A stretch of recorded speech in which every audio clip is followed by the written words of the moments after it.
Ok. Bon, j'ai beaucoup de problèmes avec le truc que j'utilisais pour filmer mon écran. Du coup, j'ai installé une application.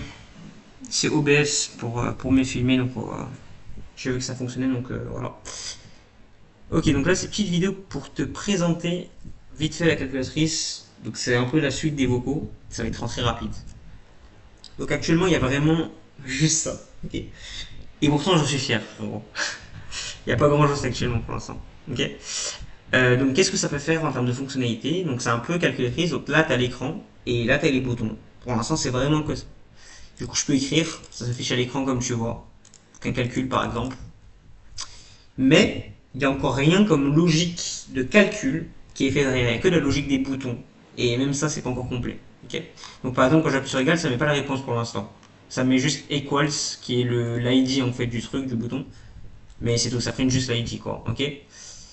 Les seules fonctionnalités qu'il y a réellement actuellement, c'est que je peux appuyer sur ce bouton-là pour revenir en arrière. Tu vois, donc, bon, là, ça c'est mauvais. Equal, c'est mauvais. Mais tu vois, là, par exemple, c'est comme une calculatrice, enfin, comme une calculatrice aurait faire.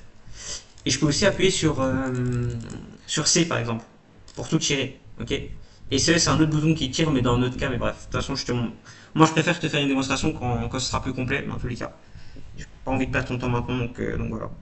Mais je crois actuellement, il y a encore plein de trucs à faire. Il y a le calcul, donc derrière, il faut faire le calcul plus, moins, à la limite c'est bien, mais fois par exemple, c'est pas du tout comme ça que ça doit afficher. Ça doit bien afficher comme je l'ai fait dans le bouton. La même chose pour diviser, ça doit afficher comme je l'ai fait dans le bouton. Plus et moins, ça c'est en gros, genre, dans une calculatrice, si tu marques -2 au début, ça va pas fonctionner. Parce qu'en fait, un opérateur comme moins, tu peux pas écrire -2. Bon là, ça va fonctionner, mais dans une calculatrice, tu peux pas écrire ça. Parce que ce moins-là, c'est un opérateur. Ce qui veut dire qu'il a besoin de deux opérants. Il a besoin de, par exemple, 3 moins 6, tu vois. Pas juste écrire -2. Et du coup, il y a un symbole spécifique pour le moins sur un nombre qu'on appelle plus moins dans un nom. Ok. Ou je sais pas s'il y a d'autres noms. Et du coup, normalement, bon là, ça fait ça quand j'appuie sur plus moins. Mais typiquement, ce qui est censé marquer, c'est écrire -2 si j'appuie -2, tu vois. Et du coup, j'aurai mon -2 avec des parenthèses autour, par exemple. Ça, c'est juste pour l'anecdote, tu vois. Et voilà. Donc pour l'instant, il y a vraiment des trucs de base. Tu peux faire des chiffres à virgule. Et voilà. T'as vu aussi que je commence à partir sur un délire beaucoup plus esthétique et compréhensible que les calculatrices que je vois. C'est-à-dire qu'en gros, moi, ce que j'ai envie, c'est que tu vois, par exemple, quand tu veux faire un exposant, un nombre exposant quelque chose, et bah t'appuies sur ça, ok. Bon là, ça fait rien actuellement, ça écrit juste exposant. Mais t'appuies sur ça, et ce que tu es censé avoir, c'est un petit carré, donc un petit carré ici, et un petit carré en exposant. Et le petit carré, le premier petit carré qui sera sélectionné, c'est le carré justement où il y a x là, tu vois. Et là, tu marques ton nombre, ou genre x par exemple, si t'as envie. Et après, tu appuies sur ta flèche droite, qui te permet d'aller sur le carré ici, tu vois. Et là, tu peux écrire l'exposant. La même chose pour la fraction, la même chose pour la racine, hein, il faut dire, t'as une racine quoi? T'as une racine cubique, cinquième, carré, et ce qui est à l'intérieur, bref. Et voilà. Je vais pas rentrer plus dans les détails, tu captes le délire. Un autre truc que je peux te montrer, parce que ça quand même, ça prend aussi un peu de temps, c'est que c'est assez responsive. C'est-à-dire qu'en fait, une calculatrice, généralement, c'est jamais en grand écran comme ça, tu vois. Ça ressemble plus à ça. C'est beaucoup plus beau comme ça, tu vois. Ok. Ça, c'est plus en mode calculatrice. Mais du coup, c'est assez responsive, ça s'adapte, tu vois. C'est aussi du code qui est derrière pour ça. Enfin, attends, parce que là, vu que je l'ai, il y a le paramètre Windows, ça fait ça. Et voilà. Ok. Bref. Donc j'ai fait un repository GitHub qui s'appelle bah, le nom de mon projet, Calculatronics, où il y a mon code, etc. Donc tu vois, il y a le HTML, il y a le CSS, JavaScript. C'est vraiment juste ces trois fichiers là. Et le README, c'est juste un fichier pour, bon là il n'y a rien pour l'instant, mais c'est pour expliquer en fait le projet et la documentation en fait. Le README, c'est de la documentation. Du coup voilà. Pour continuer un peu sur ce que j'ai dit dans les vocales, en fait l'idée, hein, ça c'est un peu mon GitHub perso, ok, c'est que j'espère il sera fleuri de plein de projets superbes où je vais apprendre plein de choses et je vais les faire par moi-même. Et je vais développer en fait mes compétences informatiquement, tu vois. Que ce soit des projets en IA, en sécurité, en web, comme je fais par exemple pour la calculatrice, en network, d'autres projets, etc. etc. Ok. Est-ce que j'en profite pour parler d'autres choses? Je peux te dire que de temps en temps, je continue à faire du lead code de temps en temps. Ok. Je trouve que lead code, je fais vraiment bien ça. Ok. Donc ça, c'est toujours avec. Donc le lead code, c'est pas vraiment utile autant que les projets. Il vaut mieux 10 fois plus perdre 2 heures à faire un projet que 2 heures à faire du lead code. Ça, c'est mon avis. Ok. Parce que les problèmes, certes, c'est des problèmes qui t'apprennent des choses, mais c'est pas de l'expérience du terrain, tu vois.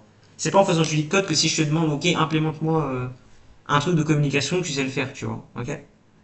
Donc voilà, c'est un peu différent. Mais c'est important pour les interviews des jobs, tu vois. Et donc moi, je continue de temps en temps à le faire, etc. Et ça, je peux dire ça, enfin, je peux me saucer un peu sur ça, donc c'est cool. C'est que j'ai vraiment toujours appliqué sur GitHub la méthodologie justement que j'essaie d'appliquer sur les projets, qui est pas de chat GPT, ou en tout cas au minimum possible, pas de regarder sur YouTube. C'est soit j'arrive à trouver la solution, soit je la trouve pas, frérot. Et si je la trouve pas, je la laisse de côté, je m'en fous. Et de cette façon, je me suis vraiment en mode buté, en mode neurone pour vraiment réfléchir et comprendre les choses. Et ce qui se passe maintenant, du coup, c'est que je fais beaucoup de problèmes. Bon, en 5 minutes, 10 minutes, je vais rapidement trouver comment faire. À partir de rien. Donc, ça c'est de l'entraînement. Hein. C'est les neurones maintenant, il y a les liaisons, les connexions nécessaires, tu vois. Mais malheureusement, la moyenne des gens vont pas réussir à le faire. Parce qu'ils ont peut-être trop utilisé le tutoriel ou ChatGPT directement, donc ils ont pas assez développé ces neurones-là. Et du coup, dans les commentaires, je vais voir souvent, en dessous des premiers des commentaires, tu vois, des gens qui disent qu'en gros, c'est impossible de trouver la solution sans avoir au moins regardé la solution une fois dans ta vie, tu vois. Et en fait, ce qui se passe sur l'e-code, c'est un gros problème. C'est que les gens, ils prennent pas le temps de se poser devant un problème et d'accepter qu'ils vont pas trouver la réponse et d'accepter qu'il faut rester là pendant 1 heure et pas aller demander à ChatGPT ou je sais pas qui pour développer tes neurones, tu vois. Et du coup, ils prennent l'habitude de toujours regarder la solution, ce qui fait que maintenant, ils connaissent plus ces solutions par cœur que eux-mêmes, ils ont réussi à développer, tu vois. Ils ont le truc exact, la pire truc, comme j'ai dit, c'est de, ok, je regarde la cause de solution, ah ouais, je comprends la solution. Par contre, c'est jamais moi qui a trouvé la solution par moi-même, tu vois. Alors que moi, tous mes problèmes depuis le début, c'est toujours moi qui ai trouvé ma solution par moi-même, ou c'est le seul truc que je me suis autorisé, j'avoue, dans certains problèmes très complexes où j'avais une piste, tu vois, en fait, mais elle marchait pas. Bah, j'ai dit à ChatGPT, me donne pas la réponse, donne-moi juste une hint, un indice en français. Ce qui est déjà beaucoup, tu vois. Et même ça, j'en suis pas forcément fier pour ce truc-là, j'aurais peut-être pu pousser plus, mais c'est souvent parce que j'avais des limites de temps. Genre, ma mère me disait, ouais, dans 20 minutes, on va sortir, et je voulais pas partir sans avoir fini ce truc-là, tu vois. Et du coup, voilà.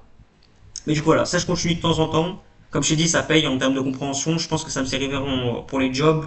Je fais vraiment dégoter des bons stages, des bons jobs grâce à ça. Donc voilà, mais c'est sûr que ça va pas prendre beaucoup de mon temps et ça ne prend pas beaucoup de mon temps. C'est de temps en temps, tu vois. Ok. Je sais d'ailleurs pas combien de problèmes j'ai solve actuellement.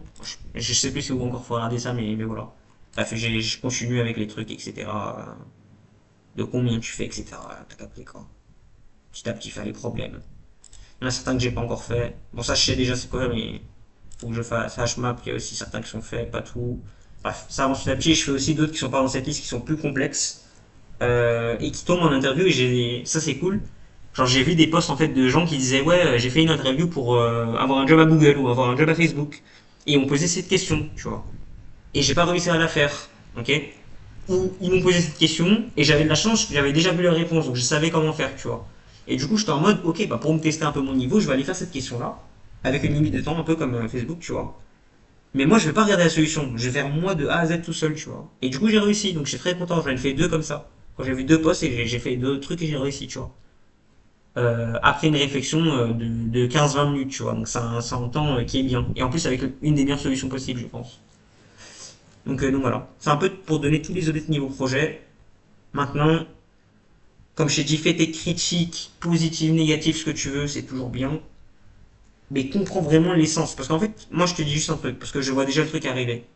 Toi, je pense qu'il y a un truc qui va pas te plaire possiblement. Et j'ai pas envie de te donner des idées là-dedans quand je dis ça.